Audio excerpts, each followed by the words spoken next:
कि जब चारों ओर अंधेरा छा रहा हो, कोई अपना न दिखाई दे रहा हो, केवल दुख ही दुख, अशांति ही अशांति, उस समय आप देखिएगा भारी से भारी संकट की निवृत्ति के लिए एकमात्र उपाय है।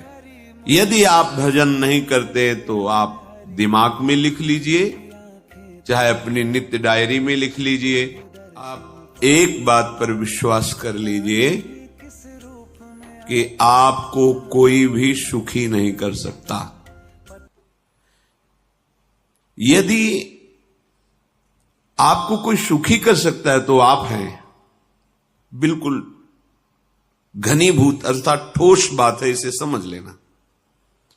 यदि आप अपने विचार के द्वारा, विवेक के द्वारा अधर्माचरणों का त्याग करके धर्म पूर्वक जीवन व्यतीत करते हुए भगवान नाम जप करते हैं कि जब चारों ओर अंधेरा छा रहा हो, कोई अपना न दिखाई दे रहा हो, केवल दुख ही दुख, अशांति ही अशांति, उस समय आप देखिएगा भारी से भारी संकट की निवृत्ति के लिए एकमात्र उपाय है। यदि आप भजन नहीं करते तो आप दिमाग में लिख लीजिए, चाहे अपनी नित्य डायरी में लिख लीजिए।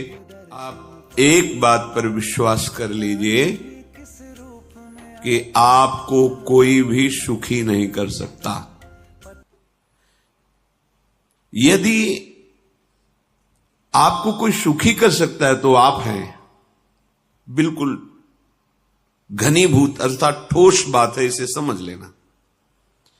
यदि आप अपने विचार के द्वारा, विवेक के द्वारा अधर्माचरणों का त्याग करके धर्म पूर्वक जीवन व्यतीत करते हुए भगवान नाम जप करते हैं